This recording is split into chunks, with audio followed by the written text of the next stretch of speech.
When Xiaomi first introduced the Mi Mix in 2016, it wasn't like any other smartphone we had seen. All display, all screen. The Mi Mix was supposed to represent the future, and quite literally push the boundaries of phones as we know them. Not long thereafter, others followed suit, each with a different approach. This kind of notch, that kind of notch, no notch, pop-up camera, slide up camera. It's 2018 and Xiaomi takes bold steps into the future with this phone. Hi, I'm Michael Josh, you're watching Gadget Match, and this is our Xiaomi Mi Mix 3 hands-on.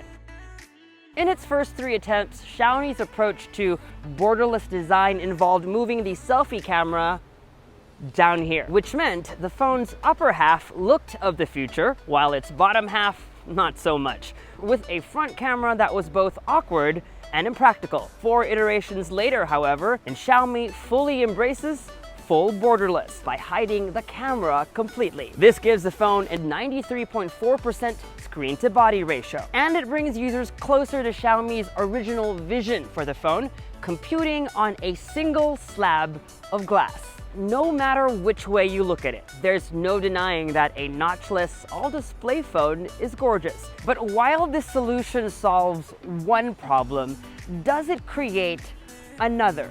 The front camera system on the Mi Mix 3 is tucked away in here. You snap the display down to bring the camera up, similar to what we saw from Oppo earlier this year, but without the motorized mechanism. Instead, the mechanism employs magnets for a bit of resistance and snap. Xiaomi says this design is more durable. It's pretty satisfying, actually. And Xiaomi CEO Lei Jun says it can double as a fidget spinner. So we did the math. If you're planning to use a phone for, say, 3 years, then you get about 275 snaps like this per day. Guess how many we've done in this video? Let us know in the comments section below. I guess only time will tell if these claims will hold true. Apart from looking good, Xiaomi says it's chosen this sliding form factor with photography in mind. So it makes sense that the phone comes with pretty good cameras. All in all, you get 4, 2 on its back and 2 up front. Its dual 12-megapixel rear cameras are arranged vertically on the phone's back and not built into the slider. One of these is a 2x zoom lens.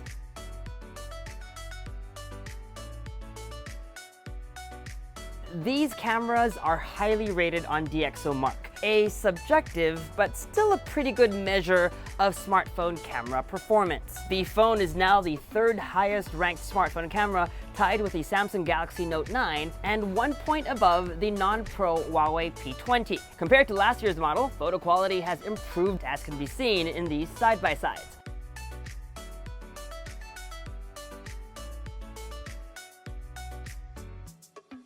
We thought we'd also throw in some comparisons versus the Pixel 3 XL, iPhone XS Max, and the Huawei Mate 20 Pro.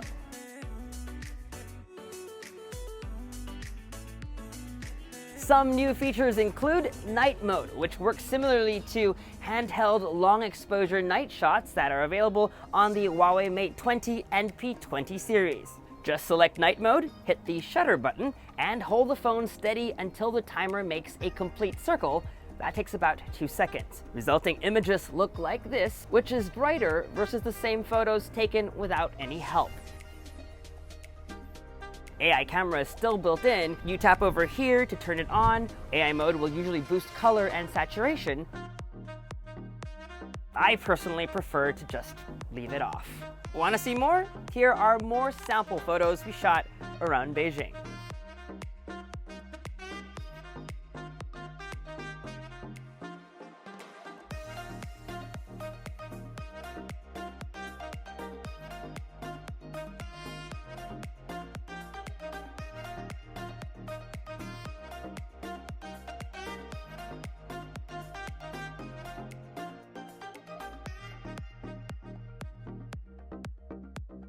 On the video front, there's also super slow-mo 960 frames per second video capture, like on the recent Galaxy and Xperia smartphones. Here are some samples we shot on a blustery day in Beijing.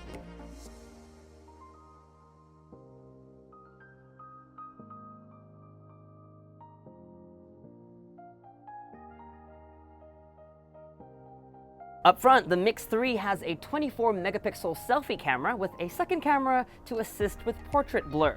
This enables some fun portrait features that you can add after the fact, like adjusting background blur, adding light trails, and studio lighting effects that look like this. We personally love the light trails feature because you can create videos like this one, and if done right, can look pretty trippy.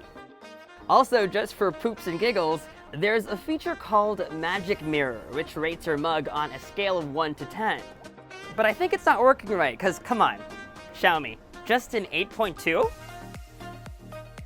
The front cameras also double as a face unlock system. Once set up, you just slide the display down and the phone unlocks that quick. There's also a fingerprint sensor in the usual place at the back of the phone. Unlock times are fast as well.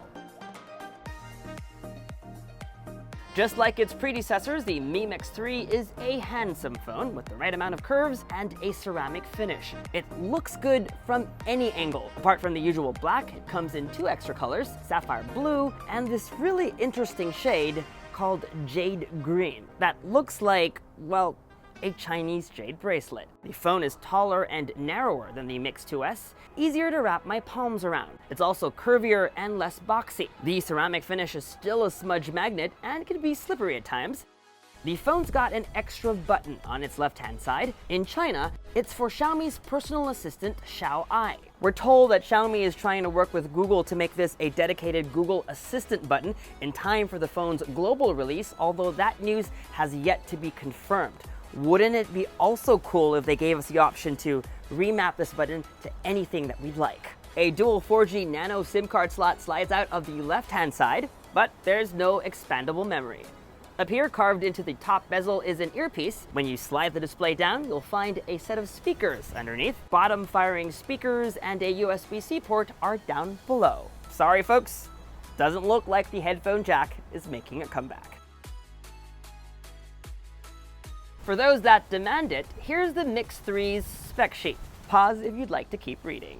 Let's talk about its screen first. After all, this is the essence of this phone. This AMOLED display does the phone justice. Everything pops out at you. Or is it the other way around? It draws you in. Colors are vibrant, text is crisp, and viewing angles are great.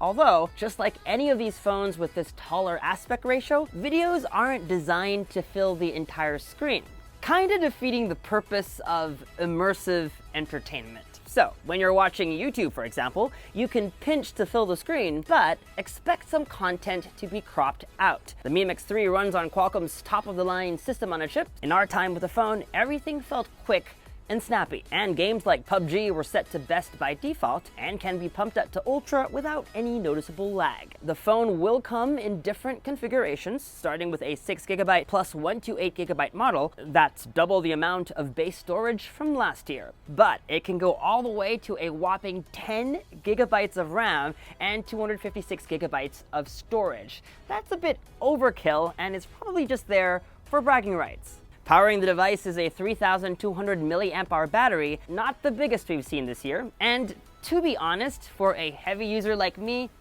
probably not enough. In the day we used our pre-retail unit around Beijing, the phone lasted around 8 hours with just about 4 hours of screen on time. Like its predecessor, the phone supports wireless charging, but in even better news, they include a wireless charger in the box. A really nice touch, Xiaomi. Other brands should pay attention, not removing accessories, but adding them. To see what else comes in the box, you can click over here to watch our unboxing video.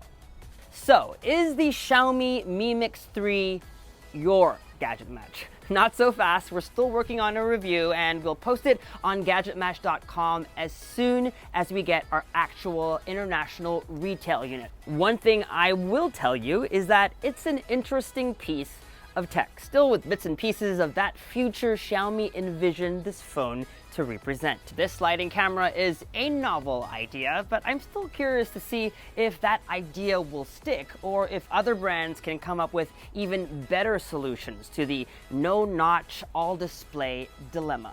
Xiaomi is also promising that European versions of the Mi Mix 3 will have 5G network connectivity built in sometime in early 2019. It would have been nice to have seen water resistance and a bigger, longer-lasting battery, but at $475, the same price as last year's model, this phone is definitely worth considering if it's available in your country. And that was our Xiaomi Mi Mix 3 hands-on. We still have plenty of videos coming your way. I think the next one will be the OnePlus 6T, and then a video on whatever Apple has in store for us in New York next week. Of course, we'll be there to bring you all the highlights of the action as it happens. And so make sure you don't miss any of that video, subscribe to our YouTube channel, hit that bell icon so that you get notified as soon as we post those videos, follow us on social media, and make GadgetMatch.com your daily habit. Until the next video, from here in Beijing, China, I'm Michael Josh. Thanks for dropping by.